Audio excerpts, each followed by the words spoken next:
好啦，咁就今日開始我哋 Mega Seven 嘅分享會啦。嗱，咁先介紹下先。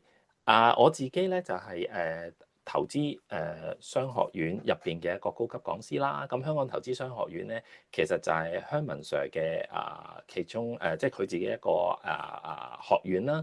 咁佢自己本身嚟講就係課程總監啦，而我依家就喺入邊做佢嘅高級講師啦，幫佢教一啲課程。咁暫時嚟講，主力就會教 Mega Seven 嘅。咁大家如果真係想了解多啲關於學院啊，或者定期開辦課程嘅資料，大家就可以去下邊嗰個 website 嗰度啦。咁香文 Sir 啦，可能大家都有認識啦，即係可能都聽過香文 Sir 啦。咁就因為佢之前都同阿 Keep Sir 可能有啲互動啦，咁樣咁詳盡內容大家都可以睇文字噶啦。如果對香文 Sir 有了解，反而可能對我嚟講咧就未必有太大了解嘅。咁我就俾多少少資料大家啦。係啦，咁我自己本身嚟講啦，就喺渣打銀行，其實做咗好多年㗎啦，已經超過20年㗎啦。咁就之後就早2年幾啦，其實我離開咗啦。咁我自己主力嚟講咧，依家就係一個財商導師，係啦，亦都係一個全職 trader。係啦，咁我之前亦都教咗好多課程啦，即係包括有啲自動交易嘅程式啦，一啲可能指標嘅應用啦，或者一般嘅技術分析啊、投資風險管理啊、期指課程啊，嗰啲我全部都有教嘅，係啦。咁依家就好活躍喺一啲平台度，大家可能都見過，就係我喺譬如 AACat 啦，或者可能係一啲其他嘅網站度都會出現嘅。咁先講 AACat 先啦。大家可能都見到 AACat 啦。咁我同阿香文 Sir 啦，我哋各自都喺個叫做貓達人體組市嗰度出現咗嘅。咁亦都喺財智學院嗰度啦。我哋基本上逢禮拜二都會上去有個 live 嘅節目講啦。咁即係如果大家想 follow 嘅，亦都可以睇呢兩個節目啦。咁先俾大家幾秒鐘 cap 圖先，係啦，大家可以 cap 咗圖嘅。如果有興趣 follow 我 IG 同我 Telegram 嘅咪，大家就可以follow 呢兩個 channel，因為不定時我會喺上邊將 po 一啲文章啦、一啲教學啦，或者可能是我哋做 live 嘅時候都會提大家可以有啲 link 去睇，咁大家可以儲低佢或者加入呢個群組或者加入我 IG 嘅。咁我俾多幾秒時間大家去 cap 圖嚇。好啦。好啦，咁今日嘅主題點解會特別開一個咁嘅 live 啦？上次都知道個 Zoom 嘅原因係咩咧？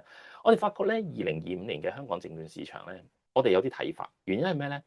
其實咧，佢喺個證券市場嘅總值啦，其實已經係上升咗。可以講話係較去年同期咧係增加咗好顯著24%，即係去到41萬億先啦。首先就即係個市升咗啦。第二樣嘢就係每日嘅成交額，大家都觀察到咧，其實往時咧同期咧，我哋睇翻同期咧1,100億度嘅啫，依家可以每日成交平均做到2,400億。咁恒指嘅目標價即係初步咧，我自己喺唔同嘅 channel 都講咗啦。我約莫睇咧係24,900點，咁即係約莫係25,000呢啲位啦。咁當然我哋都希望佢嚟緊啦，可以再進取啲，即係更上一層樓，甚至乎再 aggressive 啲，可能去到27,000咁樣啦，即係可以睇啦。咁所以點解我哋話依家大家都可能需要多一個系統去幫手睇就係咩咧？如果假設個牛市嚟緊仲有一個頗靚嘅升幅嘅話，咁多股票我點去分析點去跟咧？你必須要有多個系統去幫你去睇咯。咁呢個 Mega Seven 就正正係我哋成日講話一個非常好簡單易用嘅智能系統。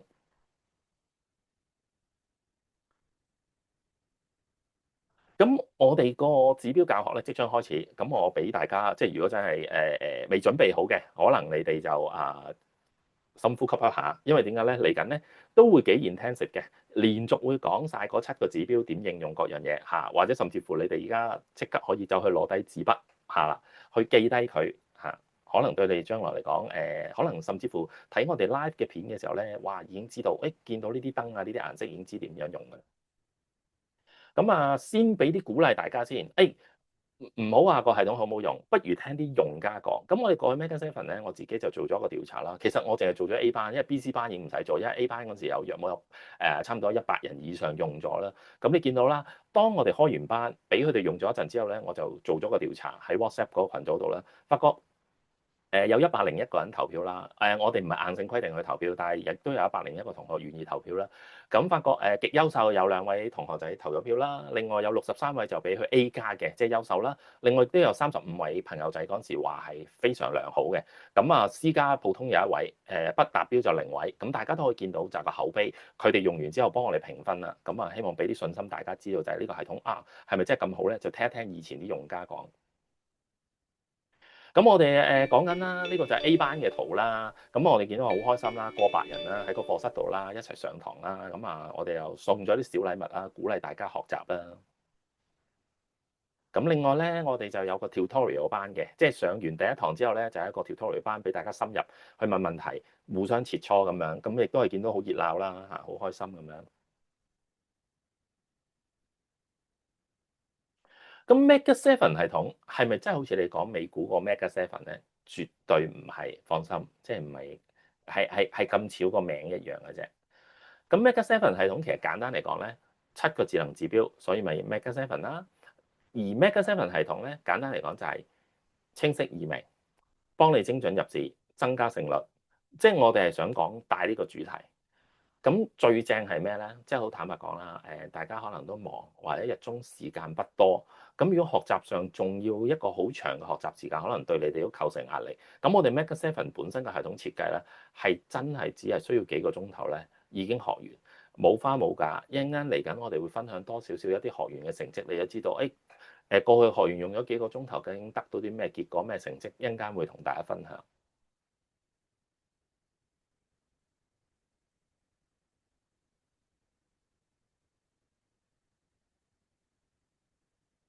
好，唔好意思啊，快得滯。咁 Mega Seven 系統咧，其實咧，我叫佢嚟講啦，你當係一部好勁嘅計數機，因為點解咧？其實佢係基於一啲數學嘅統計模型去做出嚟嘅技術分析工具。咁目的梗係想幫你揾一啲最準確、最可靠嘅分析同預測啦，揾啲靚位去入市啦。咁你當佢一部計數機，幫你計好條數就係，呢盤生意值唔值得做就可以㗎啦。咁至於 Mega Seven 仲有一個優勢就係，大家都知啦，有陣時有啲指標，可唔可以分析晒好多商品啊？即係有啲人睇啲商品睇到好雜啊，好偏門噶嘛。放心，其實喺 TradingView 市場上邊90%嘅投資商品，我哋都會做分析。而一般最大路嘅5大種類啦，期貨、商品、股票、外匯市場、虛擬貨幣，全部都可以做到分析嘅。而每個指標放心，我哋唔會重複，每個指標咧都有一個獨特性嘅。咁按住你自己投資喜好風格去做就得。例如你中意長線嘅，可能某個指標啱你啦；你中意短線嘅，某一個指標就啱你啦。咁一陣間會慢慢同大家解釋翻每個指標嘅特性。簡單嚟講，最後梗係幫你做出關鍵嘅抉擇啦。你都想一擊即中㗎嘛？好似呢個 sniper 咁樣。好啦，Mega Seven 入邊咧，仲有3個大精神。個3個大精神化繁為簡，大家都知道做分析好攰，做分析好困難，又要高勝率，又要高效能，好難。咁成件事就複雜咗。我哋 Mega Seven 就係唔係就將所有你認為好複雜嘅嘢，我哋好簡單化去解釋。另外當然想知道隱藏嘅嘢可唔可以變得明啲，即係意思啊 A 加 B 加 C 加 D， 咁即係其實買唔買得啊？咁呢個智能唔好話智能指標，sorry，一般嘅技術分析指標呢個好啲，另外一個技術分析指標略差，呢個又好似未到，咁加埋埋，咁即係其實得唔得啊？咁喺我哋嘅世界咧就冇咁多呢啲灰色，我哋就得同唔得。咁頭先講咗啦，學習最緊要快靚正啊嘛，我哋就槓桿最短嘅時間幫你學習最大化。意思係咩啊？你付出好少時間，但係你嘅學習效果係好大。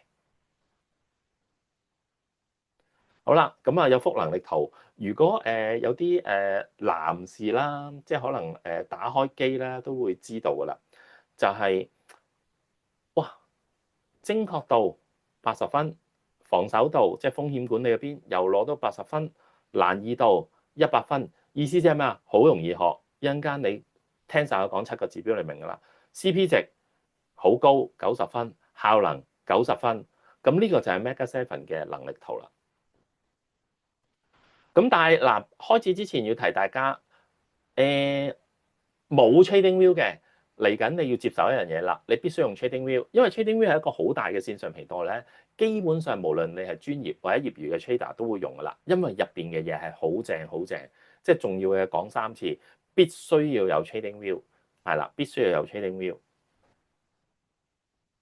咁 Mega Seven 好容易記，4個 number 1357就完全記得晒佢究竟點解咁好啦。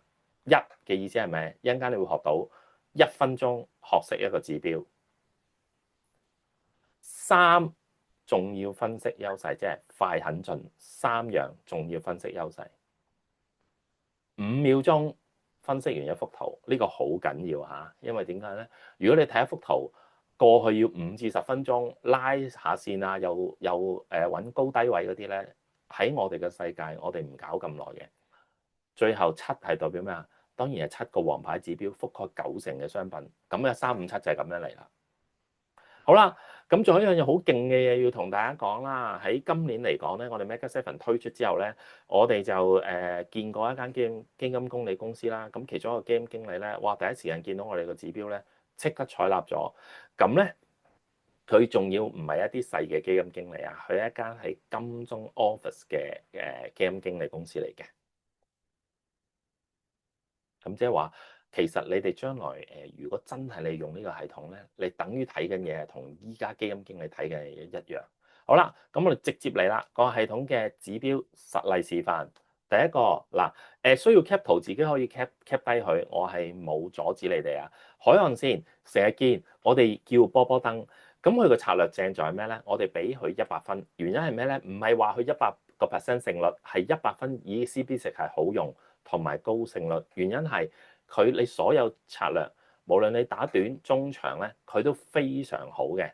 咁然之後個判斷圖啦，就係我哋成日都講啦，海岸線喺藍色燈樓上咧，我哋就買上嘅機率大啊嘛。喺海岸線喺紅色燈樓下咧，就買落嘅機率大。咁一陣間會有幅圖啦，但係 before 行嗰幅圖之前，先考下你哋有幅清水圖。我想問，如果你見完呢幅清水圖，咁究竟應該買上定買落咧？恒生指數9點半先跌落嚟，但係佢又跌到咁上下就停咗喎，又向翻上喎，然之後向完上之後咧，跟住喺全日嘅中間位度震盪。咁下一個 step 我應該買上定買落咧？正常嚟講係難睇難預料噶嘛。咁我俾個答案你先，原來佢又再跌一波。嗱，咁大家記住呢幅圖冇取巧啊，係2025年2月11號嘛，呢幅圖冇取巧。大家望一望，如果加咗海岸線之後，幅圖會變成乜嘢？同一幅圖2月11號嘛，嗱，望住 A 個點跌落嚟啊嘛，我哋海岸線開咩顏色燈？紅色，咁咪買跌嘅機率大啦。好啦，去到 B 個點，頭先記唔記得話佢見完底之後反彈上去，咁 B 個點咧就唔應該再買落啦嘛，因為開藍色燈嘛。之後佢冇大升。跟住喺度反覆震盪，去到 C 個點，頭先我就係叫你清水圖喺度估啦，究竟佢升定跌咧？但係 C 個點，因為我哋見到紅色燈啊嘛，咁我唔使再估啦，我根本就覺得跌嘅機率大，所以喺 C 個點咧我就買落。咁你見到加咗個海岸線之後咧，你做期指咧就係咁簡單，得唔得？咁所以我哋叫呢啲 A、B、C 點咧，都係一個叫高勝率入場點，唔係話佢100% 贏，但係一個高勝率，即係話相對嚟講，你中嘅機率就大咗啦。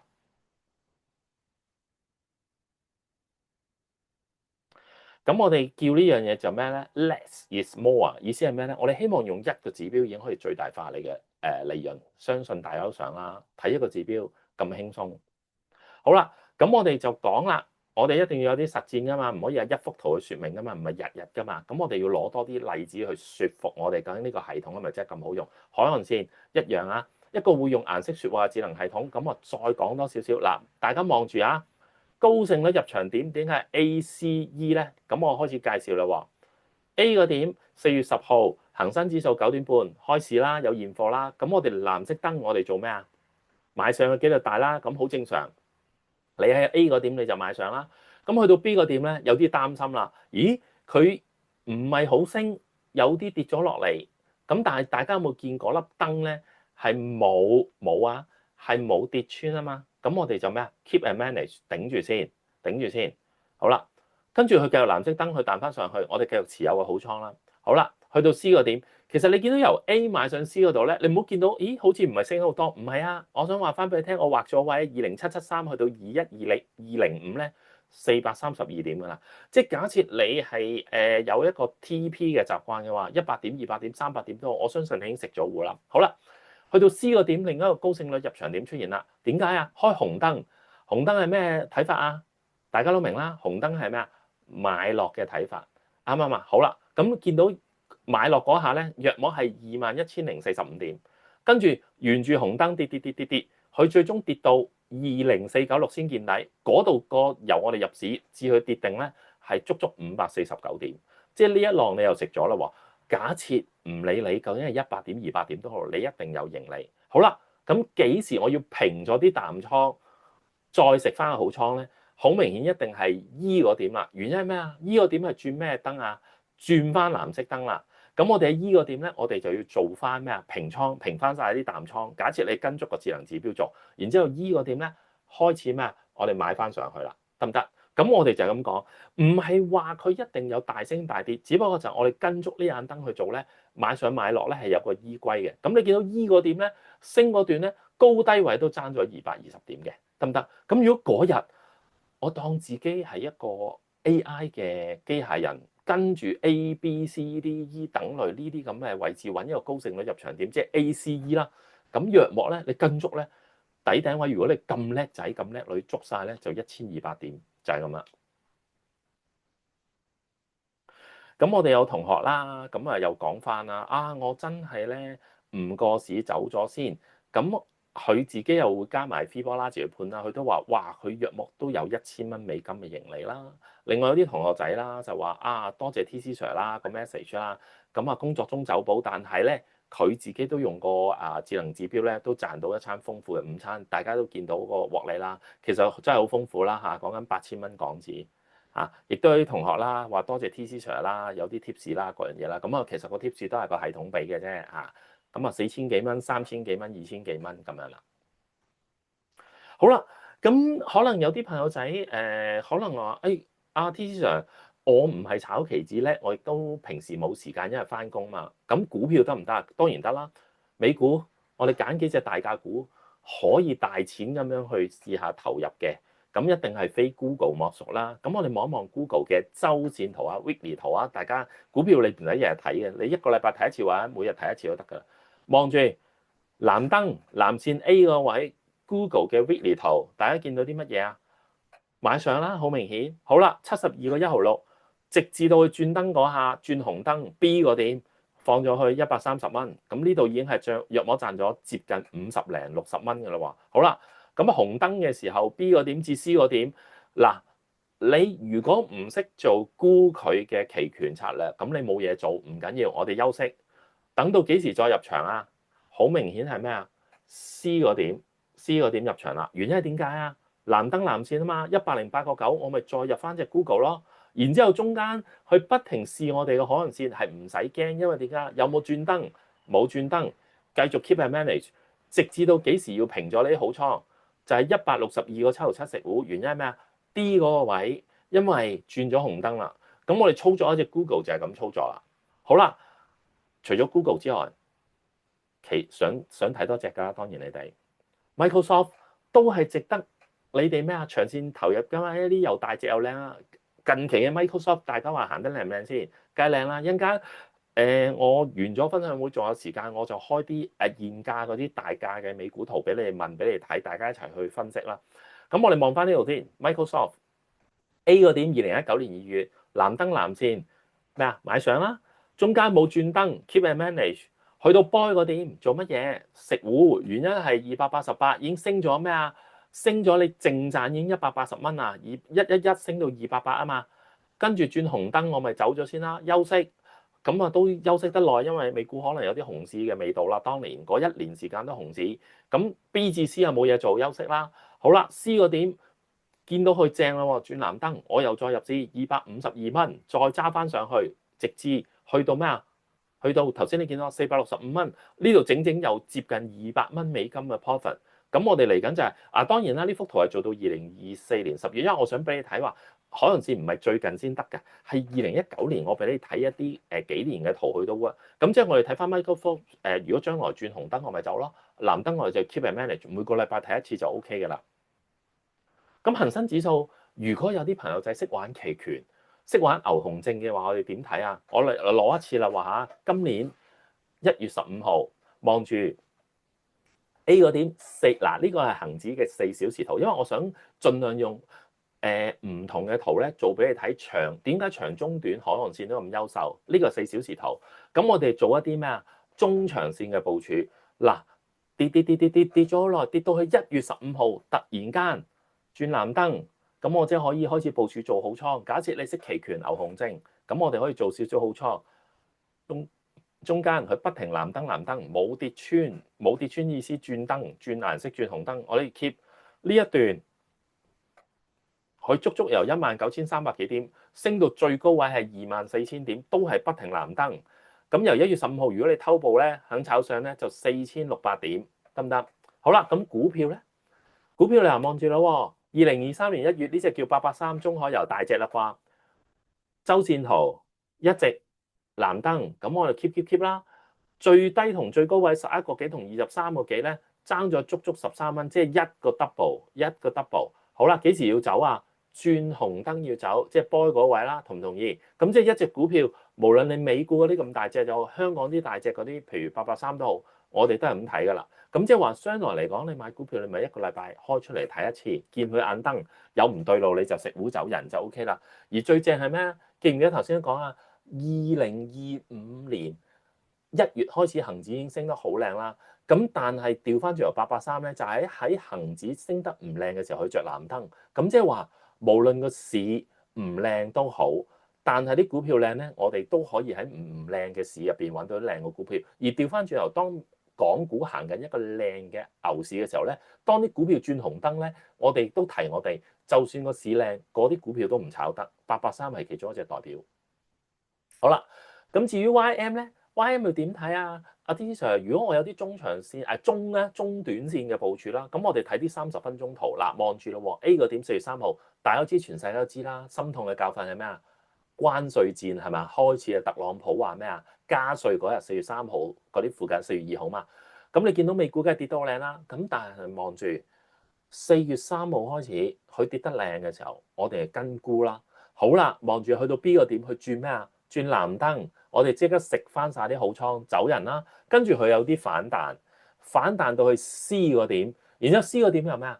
轉翻紅燈，我哋又要咩啊？走人，跟住去到 C 個點走完人之後，佢又再跌過，我哋又沽過。咁去到 D 個點咧，唔教你哋都識啦。4月10號轉翻藍燈，咁我又要睇翻上嗱，你唔好理特朗普每一日講乜，我哋望住幅圖咧就係入出30分鐘圖，我哋做一啲期權策略嘅話，大家都見到啦。足呢一段，如果根據我指標入出嘅話咧，已經接近8,600點。當然啦，唔會個個月都關稅，但係好似萬一發現呢黑天鵝嘅時候，我哋都係開住海岸線嚟炒，都係保你平安嘅，得唔得？Nasdaq 一樣啦，嗱我唔重複啊，都係關稅戰，望啊一樣啊。4月3號關稅戰嘅第二日，跟住紅燈啦，嘭係咁跌啦。跟住藍燈 buy 個點就升啦，跟住 C 個點紅燈又跌啦，D 個點藍燈就升，咁即係同根本個做法咧，同頭先一樣係冇分別。Nasdaq 我哋都係跟住咁炒嘅啫，得唔得？都係一樣 work，即係唔使驚話，咦頭先 YM 嗰度得啫嘛，Nasdaq 得唔得？Nasdaq 都得嘅。咁呢度咧約莫就係4,600點。咦 TC Sir 頭先講過點解？YM 多咁多8,600點，大家記唔記得啊 ？YM 個 base 係4萬點以上啊嘛，Nasdaq 係得約莫19000點嘅啫嘛，咁所以記住，其實佢哋個幅度係差唔多接近一樣嘅。好啦，第二個指標，Herman Sir 自己本身好中意，我自己好中意叫天堂地獄。咁咧，其實咧佢係一個比較適合中長嘅，短咧唔係話唔得，但係要記住一樣，佢最優秀嘅位置喺中長，大家記住啦喎。好啦。咁大家可能睇我哋嘅 live 嘅節目都見啦，成日都出場噶啦，佢都係另外一位主角嚟嘅，即係波波燈以外嘅主角。嗱，好簡單，望住當天堂與地獄嗰條線升穿咗條紅色虛線，但係你話阿 T Sir 我即係可能當啦，有啲比較大年紀嘅觀眾啦，有陣時睇嗰啲電視有啲蒙個人嘅，唔使驚嘅。呢個指標咧係好好咧，係 visualize 咗就係咩？當佢升穿嗰個牛區啦，佢就會轉藍燈，即係意思喺天堂區藍燈，即係咩啊？升嘅機率大啦。佢跌到落去沽嘅機率大，即係我哋叫做紅區啦、弱區啦。咁咧佢就會着紅燈。咁即係話，萬一你睇唔到啲線都唔使驚，睇顏色得。咁白色區咧就係 buy 嗰位，buy 嗰位係白色區，就係震盪位。咁相對嚟講就係打上打落咯，冇乜大嘅升跌嘅方向咯。有陣時都係挫上挫落，咁就係 B 個區，咁就係咁簡單噶啦。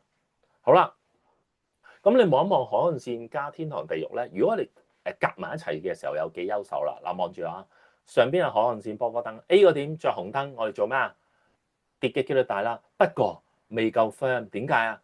如果下邊天堂地獄都着埋紅燈，咁你係咪有兩個優勢啊？即係有兩個咩啊？裁判員話俾你聽跌嘅機會大嘅時候，你見到呢一段其實恒生指數嘅3分鐘，即係假設你會炒恒指，你會炒即市嘅話，呢3分鐘佢就係送俾你，因為點解啊？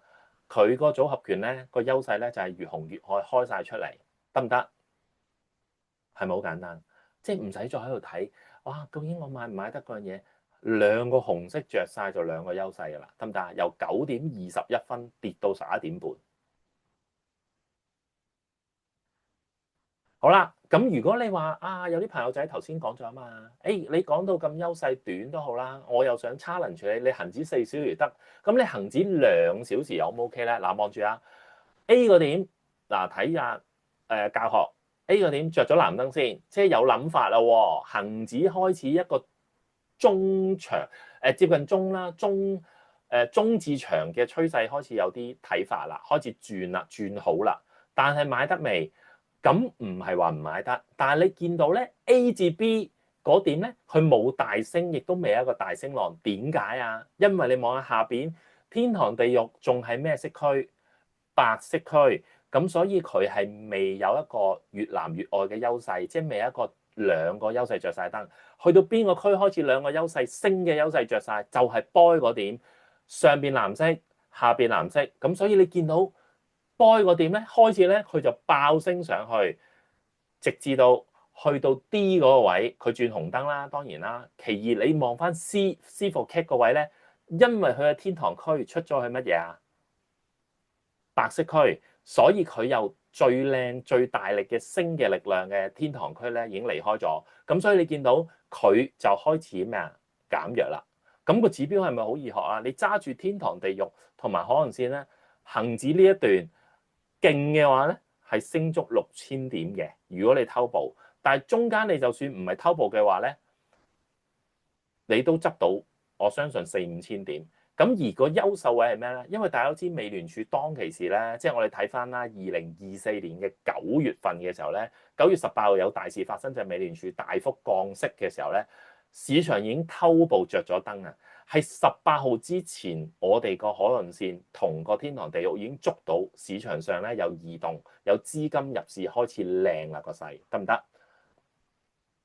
好啦。咁啊，翻嚟一方三分鐘圖先，又要考下大家啦。因為依家你已經有咩啊兩個指標啦嘛。咁望一望咯 A 個點2月7號嗰個例子9:45，當藍色燈着咗，咁我哋已經有一個優勢。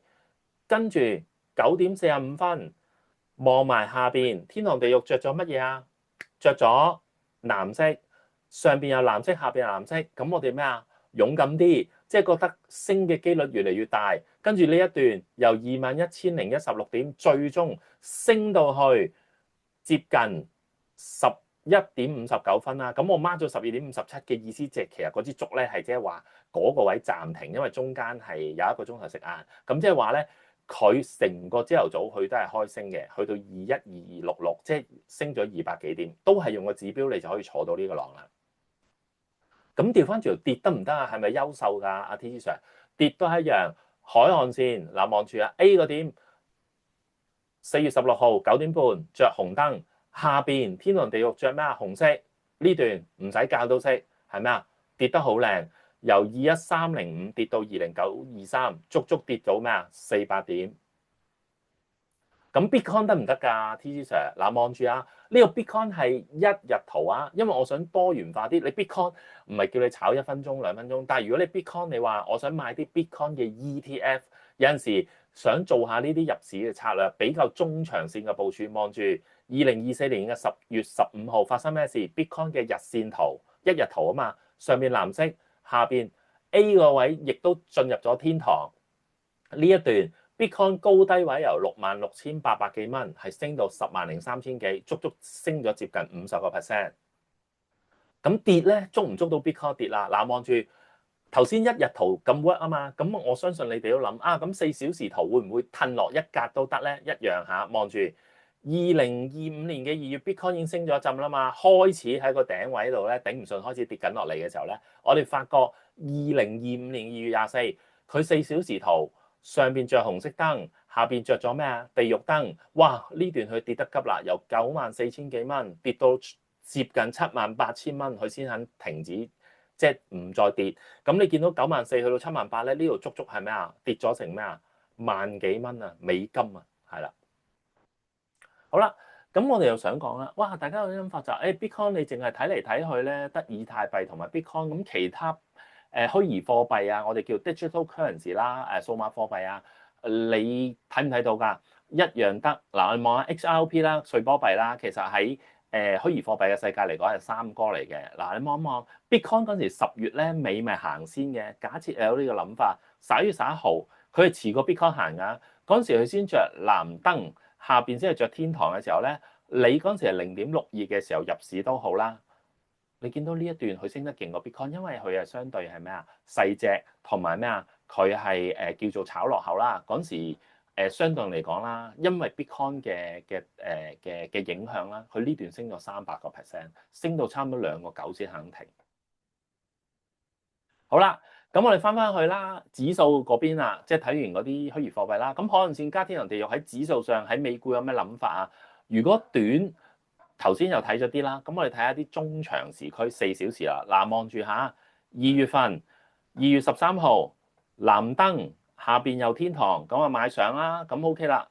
升到佢轉燈開始，嗱望住 boy 嗰段，因為點解啊？開始有啲衰弱咯。第一轉紅燈啦，第二下邊由天堂區轉咗白色區嘅時候咧，就有啲落味，我哋要小心啦。好啦，就算你唔係沽個市，我哋都係等待嘅機會去沽佢。咁去到 C 個區咧，係一個靚沽嘅機會。原因係點解？因為上面真係紅色，下邊亦都咩入咗地獄區。咁呢段咧，佢由21,565咧，去跌到20,467，咁已經跌咗足足啊，係接近1,100點啊，係講緊4小時入邊咧，用咗幾日時間跌咗1,100點，亦都係用智能指標去捉嘅。好啦。咁如果可唔可以幫我有啲股票咧可以避難，避開一個災難？因為點解有陣時有啲股票咧，大家都知道就係你係咁樣揸住啲股票，又唔肯放，又唔捨得放，但係必須要咩啊？割肉噶嘛。望一望隻李寧，大家其實一定要割肉啊！你望下2331周線圖股票啦，佢幾時着紅燈啊？其實佢2023年4月3號咧着咗紅燈，即係你嗰隻股票要同佢割㗎啦。如果你唔割嘅話，58個3毫半你唔割 A 個位，佢最嬲尾咧，佢跌到咧喺我即係嗰陣時啦。當其時我做呢個 PowerPoint 嘅時候，想 show 翻俾大家睇啦。2024年9月嘅時候咧，佢最低係做到係12個5毫6，咁即係足足跌咗幾多啊？跌咗40幾蚊，即係由58蚊跌到12蚊咧，佢跌咗幾多個 percent 啊？佢跌咗幾十個 percent 啊！咁你諗下呢個紅燈加地獄區？你係冇可能唔放棄隻股票。如果你持有李寧，當其時你嘅指標咧，你話俾你聽，咁你就可以成功逃到難啦。咁小米咧，咁小米梗係執到啦。嗱，望一望住啊。如果當其時你有呢個指標，2024年嘅8月16啦，小米藍燈着咗先嚇，先即係話俾你聽，開始有轉勢啦。後尾之後下邊開天堂啦，咁你見到 boy 嗰點咧，就係佢有上邊藍色，下邊開天堂都話行完一段。佢突然間跌咗喺白色區，但係冇轉燈嘅。由於你入市個價係17個3啊嘛，咁你可以 keep it manage，因為你冇輸錢啊嘛。跟住佢好快嚇，佢進入翻上邊藍燈，下邊又係藍色嘅天堂區，然之後隻小米就一直沿住一個咁靚嘅趨勢，一直行到去當其時58個7。咁你見到呢一段隻小米靚到咁樣，咁都係用智能指標去幫你坐呢個浪嘅。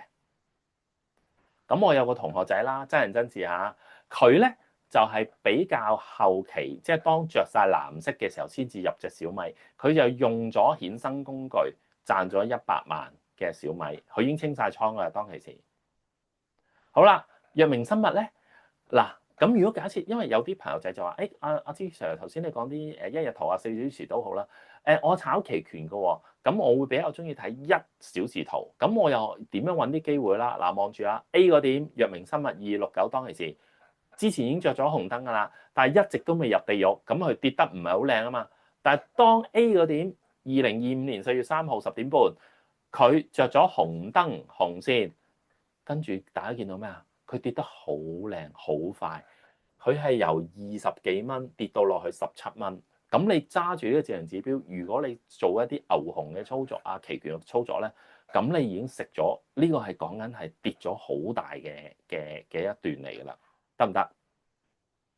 我同學仔啦有叻啦，因為佢就係見到呢個信號，佢贏咗815000蚊喺藥明生物嗰度，係啦，亦都係用衍生工具。大家記住玩衍生工具要小心啊，量力而為嚇，即係佢係一啲好資深嘅投資者，佢先玩到咁大。咁我呢個我要提一提大家。好啦，另一個指標嗱，大家可以俾啲 feedback 我都唔緊要嘅，即係你打留言區我會睇到嘅就係話，有冇人會好中意炒期指，或者好中意炒美股嘅期貨，例如 Nasdaq 啊 YM 嘅話咧，你就用得着呢個神器啦，叫炒即市神器，講到明。淨係炒短嘅啫，咁點用法？好簡單，黑色呢條線，大家望一望黑色呢條線，指住黑色嗰條線，就係叫做咩？牛熊嘅分界線，我叫佢做赤道。大家都知啦，上邊就北方，下邊嘅南方，就分咗即係你當啦，我哋叫做分咗南北兩方。咁即係話咧，上邊咧呢條線嘅上方咧，我哋睇升嘅機率大；呢條線嘅下方咧就睇跌嘅機率大。好啦。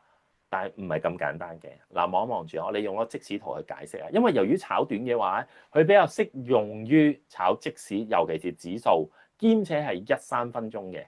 好啦，望一望啊，呢幅圖2024年嘅8月14號早個 demo 啦，9點半 Nasdaq 開咗市啦，美股當其時啊下令時間。好啦，由於佢個陰陽燭一嘢就跌咗落去個赤道下邊，咁即係頭先我講咗啦，佢跌嘅機率大。咁但係赤道咧，仲有啲嘢幫嘅，唔係空溜溜嘅。我哋有一啲叫做回歸線，北回歸線、南回歸線係點咧？有 level 1、2、3，即係意思話嗰啲線咧就係一啲支持阻力。咁我哋先講第一個 A 個位啦，就係話當佢向下跌嘅時候咧，下方叫南回歸線咧，就每一層都係一個支持位。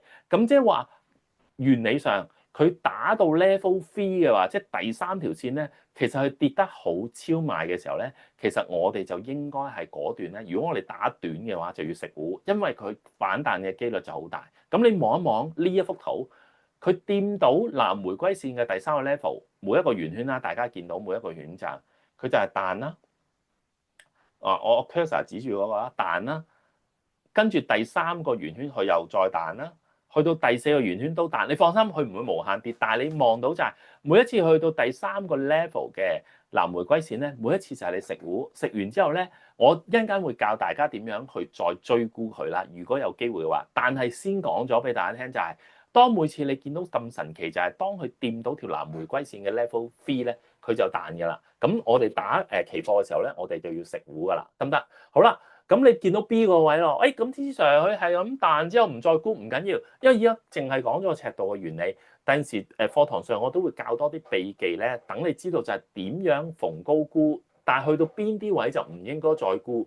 好啦，咁我哋先睇咗個波個位先，佢係咪打穿咗個赤道嘅上方北邊？咁即係意思咩啊？我哋由睇跌咧，我哋就唔可以再睇跌，因為點解？佢已經穿咗條赤道嘅上方，即係話佢可能已經轉勢，我哋要睇升。好啦。咁既然要睇升嘅話，咁我哋向上買，望到啦。當赤道嘅每一個 level 1、2、3都係嘅咩啊？變咗係唔係支持係阻力位啦？嗱，望咗佢第一次掂到我 cursor 指住嗰個第一個藍色心心咧，佢掂到第一個 level 1咧，佢都要震盪一下，嚇。咁當然啦，你驚嘅可以食糊，因為亦都好開心已經升咗一段。但係如果你唔食糊住咧，佢彈完之後成功闖到個即係佢企穩個 level one 之後咧，佢就向 level two 進發。咁但係咧，今晚咧就唔好意思啦，佢去到 level two 咧，佢就頂唔順啦，佢就唔可以再打上。咁 level two 嗰條線咧就成為咗佢咩啊阻力線，跟住佢就向翻落踩。咁所以呢個指標就好簡單，呢條線分嘢就係向上嗰邊發展咧，我哋睇升嘅機率大；向下就睇跌嘅機率大。然之後個 level one two three 呢啲北回歸線、南回歸線就係我哋支持阻力位，就係咁簡單嘅啫呢條線。咁當然啦，醒目嘅你就話：，咁 T Sir 點用啊？咁當然我哋要配合我哋咩啊？頭先講嘅波燈嗰條線咧，拍埋個尺度咧就好好炒噶啦，好冇？好啦，咁呢條線就好簡單介紹完。咁我介紹一個叫阿婆指標，因為咧。點解叫阿婆咧？因為阿婆走得快一定有古怪啦，係一個領先指標啊。領先指標比較適合咧，唔係長嘅策略，係中短嘅策略。咁個一陣間會講個用法啦。記住佢好處係咩啊？幫你坐大浪，減少被震走，減少雜訊，所以係一個領先指標嚟嘅。好啦，咁望一望住幅圖好簡單，呢條線咁嗱，我哋離開咗藍色、紅色嗰啲先嗱，望住呢條線先，因為中間個區域咧好簡單嘅啫嚇。就係震盪區，咁所以湖水藍咁嘅色啦，湖水綠咁樣。咁望住啦，當呢條線升穿個天空區，咁有啲似係天堂地獄咁嘅 feel 啦。嗱，呢條線 A 個位就係我哋高勝率入場點，因為點解啦？就係佢升到去天空區呢條線啦。我哋嗰個區咧，我哋當佢有力嘅升，咁所以呢個位反而係天空區就係我哋買上。咁幾時個升浪可能完咧？就係當佢喺天空區離開嘅時候咧。見唔見到 A 一位啊？就係我哋逃生門，因為點解？可能嗰個產品已經升完。好啦，咁波個位咧就係另一個高勝率，即係點解啊？嗱，因為佢跌落去咧，有天空就自然有水底啦。好啦，咁我哋當佢跌緊時候，中間嘅區域我哋唔好理佢。咁去到波個點咧，佢就由一個咩啊？中間嘅震盪區入咗水底啦。咁嘅時候咧，我哋開始咩啊？覺得係一個有力嘅跌啊嘛，同天空嘅原理係相反。咁如果呢條線跌咗落水底區咧，我哋就咩啊？睇跌，因為覺得跌嘅機率大。好啦，幾時係逃生門啊？波一位，當呢條線好似潛水艇咁嘅原理升翻穿上個水面嘅時候咧，又係我哋逃生門，可能呢個產品跌完噶啦。好啦，去到 C 個位又重複啦喎，就係話咩啊？好似一架飛機升空咁樣，當呢條線升翻上去天空，好似一架飛機升上天空之後咧，我哋又要睇升啦。咁幾時要走啊？當然係咩啊？C 一位啦。因為點解啊 ？C 位就係高勝率入場點啊，升上天空。C 一位就係個逃生門。咁 D 位咧就係另外一個咩啊？高勝率入場點，因為點解啊？個潛水艇又出現啦，因為佢潛咗入水底嘛。咁 D 一位好明顯，聰明嘅你哋就知道啦，就係你哋嘅咩啊？逃生門。因為點解啊？佢由水底浮翻上水面，呢個指標就係咁簡單易用。咁我哋拍喺實際嘅例子點啦？嗱，當阿婆指標同海岸線拍埋一齊嘅時候咧，呢個組合拳點用啊？嗱，望住啊，上邊藍色燈。升嘅機率大啦，咁今次我哋換咗，佢唔係同咩啊天堂地獄 partner，佢係同咩啊阿婆指標 partner，就望住啦。佢阿婆指標升咗上去邊度啊？天空，咁所以就係兩個優勢。咁我哋就咩啊？呢個 YM 我哋知啊買上，咁一直升，直至到幾時啊先走啊？波個位走唔走啊？波個位係唔使走嘅，因為點解啊？因為佢掂到條海岸線，但係問題阿婆指標仲未衰落，所以我哋冇嘢要做，繼續 keep and manage。幾時要走啊？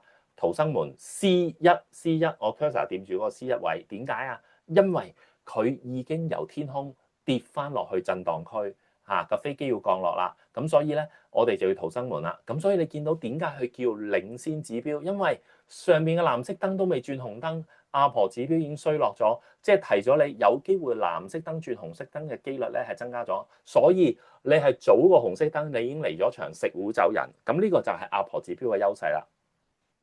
咁所以咧，呢個已經係接近400點嘅波幅，因為你靠阿婆同埋海岸線幫你食咗糊嘅。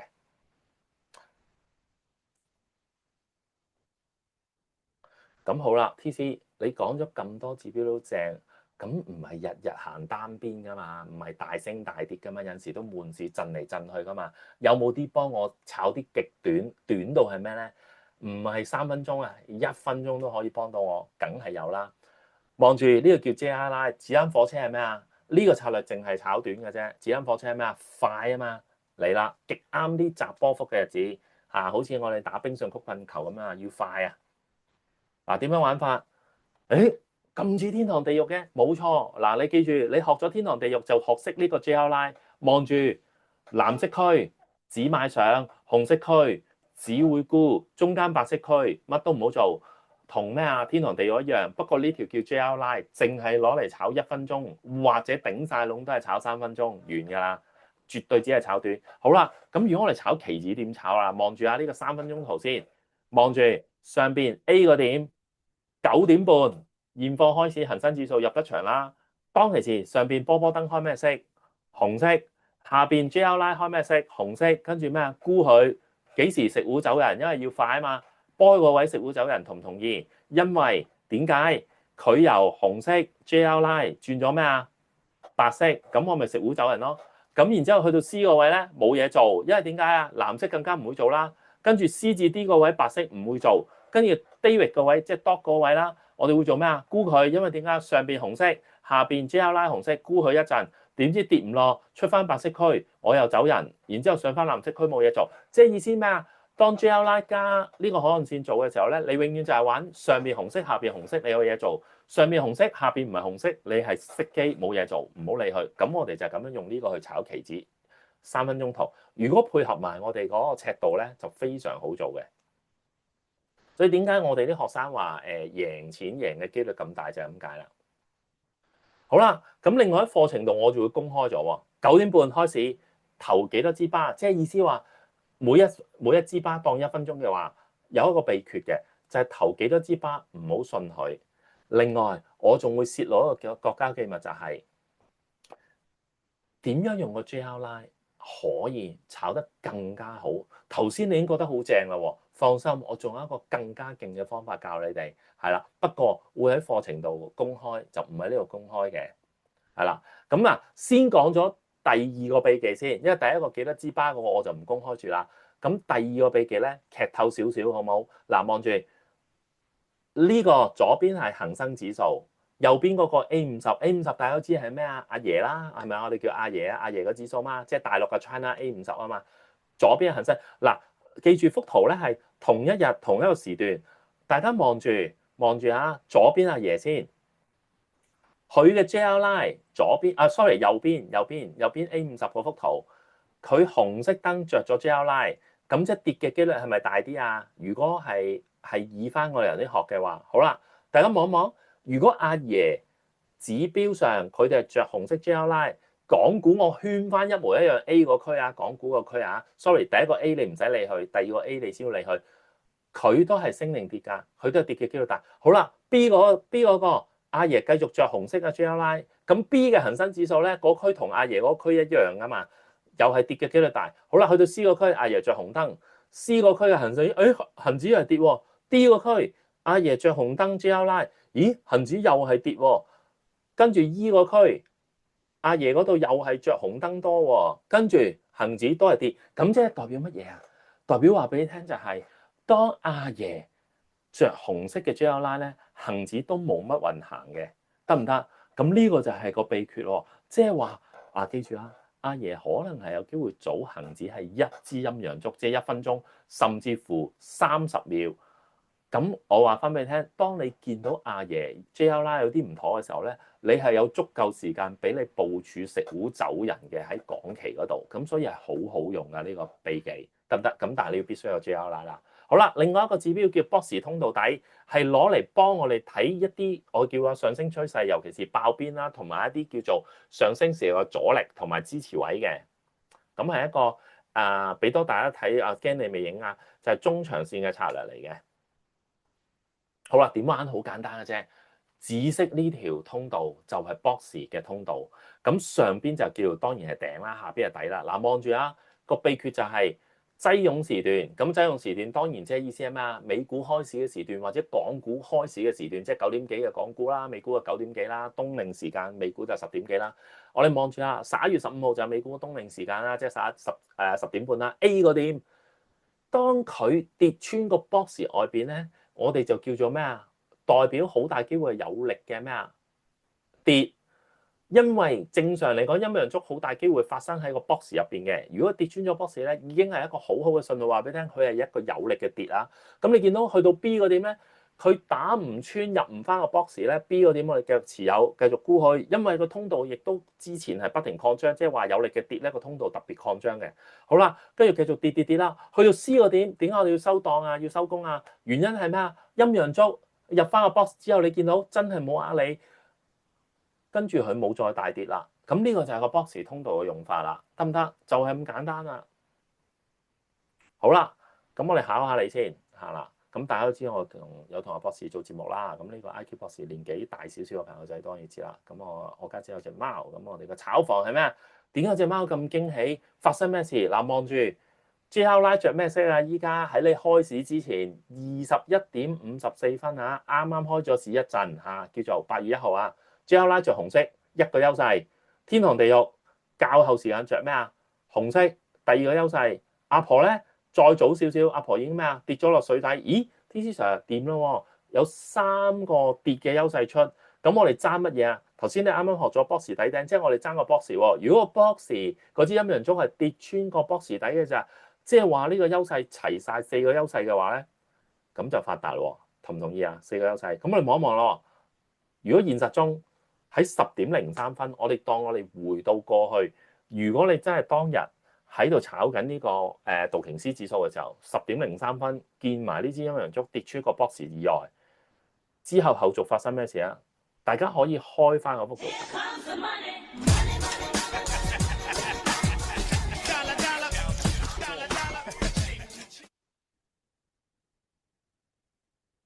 大家望下，當日8月1號當日11:03，4個優勢着晒，咁我費事整個幅圖咁窄啦。即係頭先嗰幅圖一樣嚟噶，10:03之後，當日 A 點開始就大跌啦，足底，即係個底啊，呢個底啊跌咗咧係719點啊！你望住個 box，佢一直冇踩穿，直至到凌晨3:45，佢入翻個 box 之後咧，佢就冇再大跌。咁呢4個優勢齊晒之後咧，足係700點，得唔得？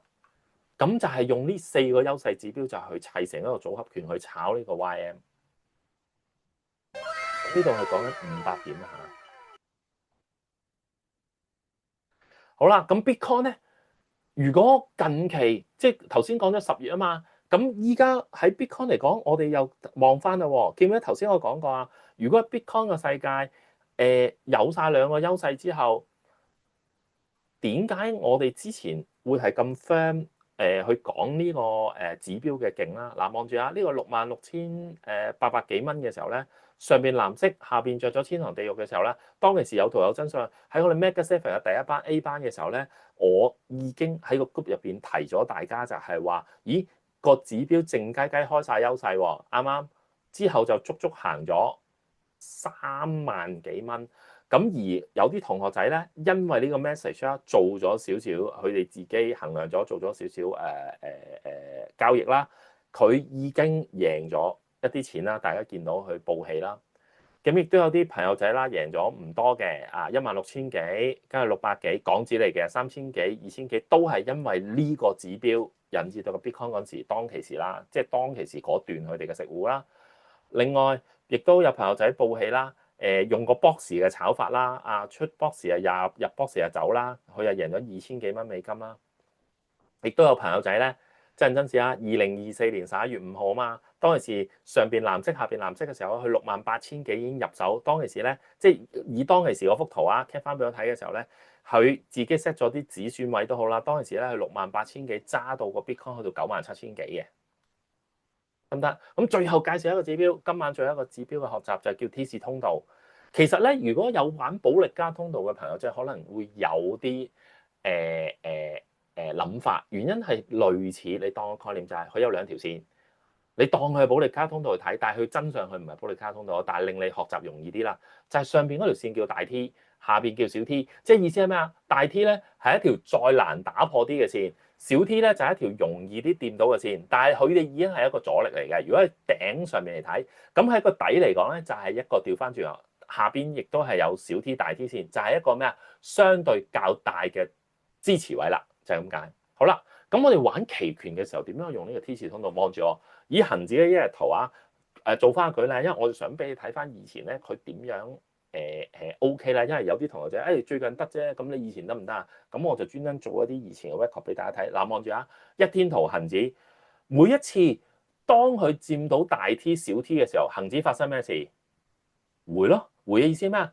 掂到之後咧，佢嘅底咧就彈上，底咧就彈上，底就彈上，喺個頂咧就回落，喺個頂就回落。好啦，咁過去嗰度咧嚟講咧就2、4、6、8、10、11。嗱，你望到我由2023年2月 mark 到2024年8月嘅時候咧，每一次佢掂到大 T 同小 T 咧，佢都係一個咩啊？回踩嘅反應啊嘛，只係有一次唔準啫，其餘都中晒。咁我覺得我哋冇可能做到100%，但係如果你話有10幾次入邊只係一次唔準咧，其實呢條大小 T 嘅線咧係相當優秀。咁我想話啦，做期權策略就好好用啦，因為有陣時你諗下，如果你沽緊個市嘅時候，你見到佢跌到去大 T 小 T 嘅時候，你個期權就要食糊噶啦，或者甚至乎你話啊，由於我中咗嗰段單邊嘅時候，個期權去到呢大小 T 嘅時候，你咪可以試下用個期權策略捕捉下，做下啲反手咯，得唔得？好啦，咁啊，唔再長談嗰啲口水嘢啦，因為驚頭先你聽到我講咗咁耐啦嚇，俾大家 cap 一幅圖，用5秒時間，就係將呢7個指標，我做咗一個 summary 嚇，一個總結嚇。咁至於我哋同一啲坊間指標啦，我相信啦，市場唔會淨係得我一個人買自行指標啦，好多人都會買自行指標噶啦。咁有咩比較啦？咁啊好簡單啦，不如我咁樣，唔可以開人哋系統名啦，就係話以我所知啦，嗰個系統啦。咁當然我唔會日日去 check 人哋嘅價錢買緊幾多啦，但係以我最後去 check 嘅時候咧，有一啲系統每一個月係講緊要7800蚊，仲要記住佢唔可以同 TradingView 用。唔可以同啲即係用咗咁優勢系統咧，佢竟然用唔到嚟 TradingView 度。佢覆蓋嘅產品咧，佢係4項嘅期貨指定啊，淨係可以炒恒指啦、NQ 啦、黃金啦同埋油嘅啫。但係我哋係咩啊？所有頭先你見到我哋係90%市場上商品都分析到，然之後咧可唔可以配合下我哋譬如當啦，有啲人有跟開我哋一啲平台咧，見到我哋可能用啲免費嘅指標都會講下 RSI、MACD 等類嘅話，係絕對可以喺 TradingView 配合埋啲指標一齊用嘅。嗰個坊間系統就不能啦。咁有冇專門嘅課程啊？我哋冇額外收費，即係話只要你參加我哋嘅課程嘅時候咧，連埋個指標嘅租用，我哋係唔會有額外嘅收費，但係人哋係有嘅。人哋課程跟進同課程指導時間咧係要額外付費。我哋係有一個專屬嘅 WhatsApp 群組，1個月嘅指導，無需額付。不過我想話翻俾你聽 ，A 班係上年9月至10月嘅時候開班嘅，咁到依家接近啦，已經超過9個月有多啦，依家都6月、7月啦，7月啦，依家都啱啱7月啦。咁我哋嘅 WhatsApp 群組都仲係未刪嘅，不過合約上我哋話俾你聽，我哋只係會指導1個月，但係個真相就係A 班到依家都未刪嘅 group 係啦。咁最後啦，課程另外一種我哋叫課程指導，唔係跟進啦，亦都唔係指導成係有坊間個系統咧就話原來要簽額外文件，我哋冇嘅，唔需要簽一啲複雜嘢嘅，好冇？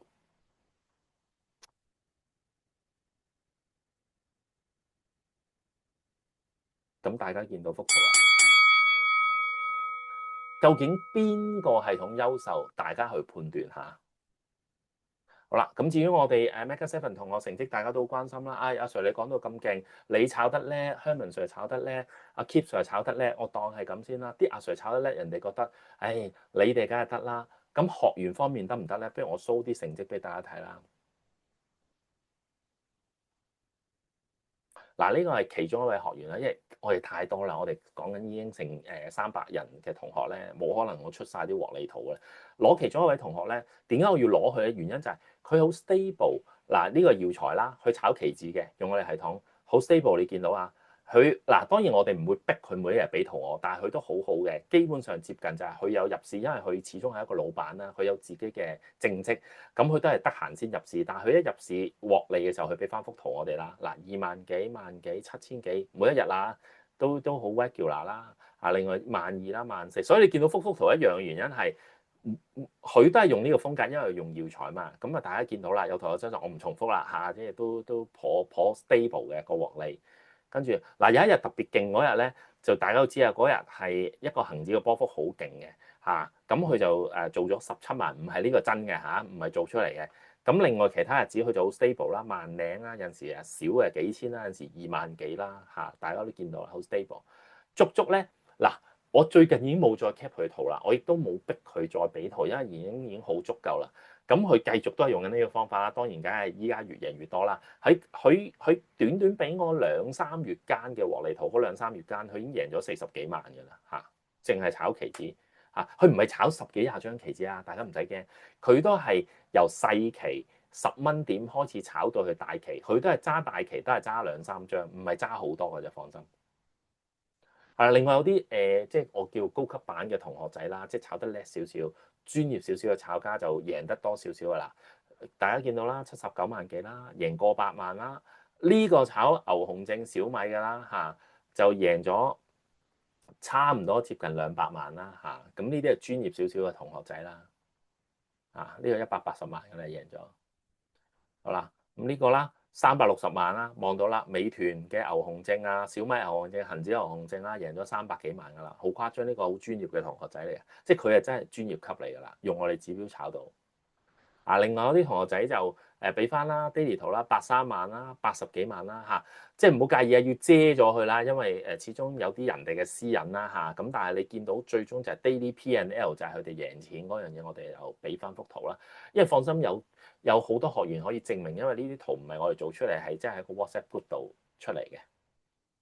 係啦，另外啦，呢個同學仔啦，佢就係由1月開始，即係今年1月啦，佢找咗一段時間之後咧，由500萬開倉，跟住短時間大家見到啦嚇，佢就由500萬碌到個倉變到1000萬，就主力係炒期指嘅。另外右手邊個同學仔就正常唔係炒咁大啦，32.8萬啦。下邊有個同學仔啊，炒得再細啲啦，就1個禮拜9.5萬啦嚇，都係用我哋智能指標啦。係啦，咁我哋嘅核心大家就見到啦。其實我哋係一個高效嘅智能系統，幫大家清晰易明入市，係嘛？識説話顏色嘅技術分析系統，全方位、全智能。咁另外我哋亦都係一個教學平台嘅，因為我同香文 Sir 都係即係尤其是香文 Sir 啦，教咗好多年書，超過20年啦嚇。咁啊，我自己亦都係一個好 experience 嘅 banker，咁亦都最近呢幾年都係教書啦。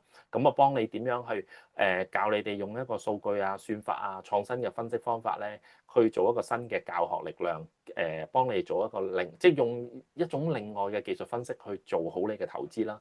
另外就係我哋槓桿最短嘅時間幾個鐘頭去學好呢套指標，然之後將個效果最大化啦。最後啦，我哋仲有一個叫程式交易嘅系統，一陣間我哋會講啦。因為 AI 嘅程式交易系統咧，我哋都知道嚟緊都係一個大趨勢，會捕捉咗個市場機會。咁我哋先俾一幅好快嘅圖大家睇啦。譬如其中我哋一個AI 嘅程式啦，譬如我哋專打 NQ 嘅，點樣玩咧？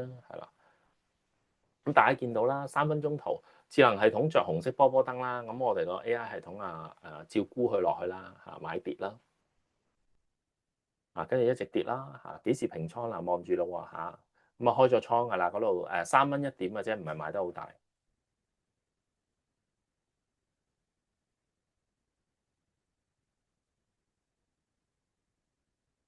好啦，咁啊平倉啦，因為佢喺凌晨嘅時候2點鐘嘅時候就平倉啦，咁就嗱望一望，大家唔使驚嗰啲時間。咦，TC Sir 你又話點解咁樣咁？點解香港時間嘅9點半啊？等於嗱望住開倉時間咧，因為佢呢個係國際時間嚟嘅，咁所以咧佢哋嘅15點30分個系統咧國際時間咧就係等於翻我哋要換算翻等於香港時間9點半美股開啊嘛。另外咧，佢平倉嘅時候就係香港時間凌晨2點47分。當個 AI 指標我哋 set 咗一個 maximum 嘅 TP 位嘅點數，佢就食糊。咁呢度咧，佢足足咧係用3蚊1點去食咗接近400點，佢贏咗1230蚊嘅美金，係啦。咁啊接近啦。如果兌換翻港紙係1萬蚊啦嚇。咁所以你見到我哋就用個智能指標，就係當你瞓咗覺或者你冇時間自己去手炒嘅時候，就用個智能指標去幫啦，係啦。咁另外一個 case 啦，就係一樣啦，就係2024年12月2號啦，我哋用智能指標啦，就食咗530蚊美金嘅嚇，即係接近等於港紙4001蚊啦嚇，都係用啲紅燈啊、藍燈啊。咁今次呢個係 buy 嘅，買上嘅藍燈咯。好啦，咁我哋做啲復盤啦。咁當其時即係未有侵之亂嘅時候，即係嗰個關稅問題嘅時候啦，11月就12月就好靚啦，22日入邊啦，我哋又做咗10個 trade 啦，唔會日日有 trade 嘅，因為我哋呢啲自由系統咧就係要靚指標或者高勝率我哋出手啊，咁啊贏咗10單，但係你見到個勝率唔高㗎嚇，一半一半嘅咋，但係我哋係贏咩啊？Risk and reward ratio 即係個理想嘅風險比率啊，咁我哋做咗約莫係1:3啦，叫市場認可啊。咁當其時呢10單 deal 入邊，我哋做咗叫1:4，即係用1蚊嘅風險去搏4蚊嘅盈利咁樣啦。咁啊約莫係等於美金啦，純利1700幾嘅純利啊，即係13,000蚊港紙度。咁另外啦，咁啊第二段啦，12月11號至10月18號，我哋又做咗另外一段就7日嘅啦，就有5個交易啦。咁呢嘅純利又係同頭先一樣啦，1700幾蚊，13000幾。不過今次因為由於我哋個仲做咗5單交易，就2單輸3單贏。但係由於今次咧，我哋嗰個risk and reward ratio 啊好靚啊，1:14啊，咁所以我哋贏得係更加多。但係當然大家要冷靜啲，就係唔係成日做到1:14。一般嚟講，我哋1:4已經覺得合格㗎啦。至於有陣時啦，哇！聯儲局個10月18號有議息啦，跟住美股突然間急跌啊嘛，哇！瞓咗覺喎，T 恤 Sir 啱啱啊？點搞啊？咁我哋嗰個自動交易倉咧，喺你瞓咗覺嘅時間咧，佢都會自動繼續工作噶嘛。咁啊見到呢段啦，佢大跌嗰段啦，我哋捕捉到呢個250點嘅跌浪咯嚇。即係當然佢唔止跌250點，但係當我哋有信號叫我哋入市嘅時候，凌晨我哋瞓咗覺嘅時候咧，咁我哋就 catch 咗啲約莫250點嘅 signal 啦，咁啊賺咗783蚊，約莫6001蚊港紙咁樣咯，係啦。好啦，咁另外當然有啲朋友即係打得大少少，頭先我嗰啲全部係3蚊美金一點，呢個就係打緊14蚊美金一點嘅朋友仔啦。咁你見到啦，佢每一單係贏2萬幾蚊港紙啦，22000、28000咁啦，即係好似一個課程錢咁樣就贏咗翻。咁我哋平台亦都有啲特色嘢，就係想講咩？幾樣嘢。依家你可以培養你手炒技能，即係頭先嗰種啦。將來如果你哋都有興趣 join 嘅自動交易，亦都可以解放你嘅雙手啦。最後啦，我哋會將啲朋友又 group 埋晒，無論你新班嘅同學仔帶完1個月之後啦，咁我哋好多時候就會將你 group 去咩同舊生一齊玩、一齊交流咁樣啦。亦都有啲開心事啦，分享下啦，過去我哋啲聚會嘅片段。我哋有啲 Mega 7嘅交流環節，睇下上邊嘅平台咧，望住馬場景咁樣飲杯啦，大家一齊交流投資心得。咁啊唔止交流一次嘅，好多嘅我哋另外一晚啦，一樣係交流宴啦，食好嘢啦刺身啦、鮑魚啦又睇馬場景啦即係好多正嘢食啦，啲同學仔玩得好開心啦。但冇辦法，間餐廳最多坐到30人啫，我哋不能招呼晒所有 Mega 7嘅學員啦。咁我哋自己 Christmas 啦，上年 Christmas 亦都搞咗啲 party 啦，同朋友仔又食翻餐啦，然之後交換禮物啦，好開心啦。咁亦都今年4月啦，12號亦都有一個舊生聚會啦，大家一齊嚟聽啦咁我哋安排咗啲嘢食啦蝴蝶酥一啲好正嘅甜品小食麥卡龍嗰啲咁嘅嘢招呼大家，大家又可以喺傾偈交流嘅時候又有嘢食啦，好開心啦咁免費嘅呢啲聚會都係免費我哋提供嘅。好啦，咁啊提多次大家一齊頭先，如果遲入嚟嘅觀眾朋友，記住 follow IG 同 Telegram。咁嚟緊日後我慢慢越嚟越活躍嘅時候，入邊越嚟越多嘢睇，咁大家可以先跟進咗嘅，即係就算將來唔報課程都冇所謂嘅，可以 follow 我嘅，好冇？咁俾5秒時間大家 capture 留底。好啦，咁有啲學員嘅心得咧，我都想講。頭先講咗個投票啦，咁阿 Sir 有啲人已經問啦，咁你行咗一段啦，依家都叫做行咗幾個月即係8、9個月啦。咁有一樣嘢咧，可以睇到人哋嘅信心嗱。大家望住呢個係有圖有真相，呢個係事實嚟嘅。我哋有啲學員講就話，當我哋掉第一次續會，話俾大家聽，因為佢哋未夠1年，但係已經收到海量嘅查詢關於續會，因為好用啦嘛。咁我哋就搞咗一個續會嘅 announcement 啦。好啦，A、B、C 班都係可以續會嘅時候咧。A 班有70個朋友提早續會，我哋冇逼佢係提早續會。B 班有80% 嘅朋友仔提早續會，而 A 班係2025年，係今年2025年啦，25年啦，先至叫做合約期滿。依家先係7月咋，但係我哋搞續會嘅時候係今年4月啦，佢哋已經提早咗續會啦。咁 B 班咧就2025年11月，即係嗰陣時4月咧，佢距離11月仲有7個月，佢哋都提早續會，有80%。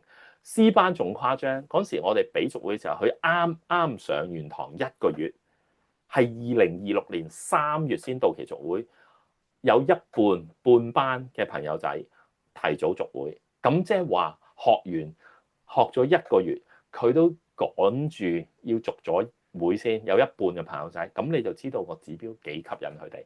咁有啲朋友仔跨度就問可唔可以續3至4年啦？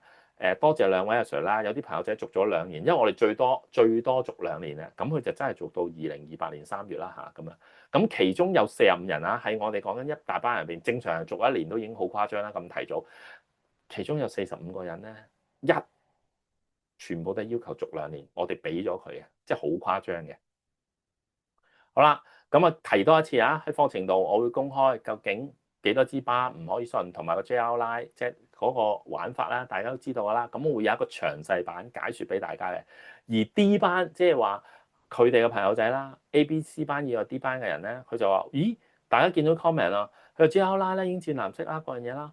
咦，佢哋講係咩啊？真係好似早30秒喎，仲要記住喎，國家機密好強喎，提早做咗散場啊！呢啲就係坊間冇人去咁樣做，或者少人去咁樣做，但我哋自己會教學員去做呢樣嘢咧，就令到喺市場上咧，佢係可以捕捉到個先機。好啦，咁我哋直接開埋個班咧，因為驚有啲朋友仔啦，因為都接近9點半啦，咁我哋都要講翻個實情就係，如果假設有朋友仔已經好有興趣去了解班嘅時候，我哋就好快講俾大家聽。個班咧，我哋有3個優勢，即係頭先已經講咗好多，再重複多一次就係，如果你係想用呢個課程嘅話，你將來嚟講，你會係感受到呢個點樣食盡嘅升浪跌浪轉勢嘅優勢嘅指標。另外，點樣可以係無論喺期貨、商品、股票、外匯、虛擬貨幣嘅市場，你都可以做到分析。最後啦，點樣可以深度優化呢個智能指標啊？咁有效率咁，即係更加有效率咁去掌握優勢同埋揾更高勝率嘅入場位置咧？呢個係不二之選嚟嘅，呢個都係我哋課程優勢。好，大家要 keep 得呢幅圖先。我哋課程內容咧分3個堂嘅，放心，第一堂 Trading View 係唔使上實體嘅。因為點解咧？驚有啲朋友仔咧係對 Trading View 唔認識啊，上一堂係唔夠，我哋會俾錄影你哋慢慢安坐家中，唔識再重睇，唔識再重睇，唔識再重睇。因為 Trading View 嘅教學咧，對有啲對唔認識呢個系統嘅人咧係唔係一堂搞得掂嘅，咁所以我哋會放錄影。第2、第3堂就係實體班嚟嘅，就會見到熒光幕所講噶啦，教晒你呢啲嘢嘅。而尤其是特別少少第3堂咧。因為第2堂，TC Sir 第2堂都學晒啦，嗰3個鐘頭，點解我仲要上第3堂？第3堂咧係俾你翻嚟約莫2個禮拜之後到啦，通常2至3個禮拜之後翻嚟集思廣益，講俾我聽呢2、3個禮拜用指標嘅時候有冇遇到咩困難，有冇邊啲例子特別難拿捏，有冇啲撞板位，或者有冇啲好靚嘅位想分享，就大家一齊去傾偈，做一個教學，跟住再教多呢樣嘢。CFD 咧係坊間另外一種交易工具，我哋有個教學教你一個操作嘅教學，最後就有啲神秘嘅增潤課程，加啲正嘢啦，會再分享埋，就喺第3堂，約莫又係接近2至3個鐘頭嘅課程嚟嘅，得唔得？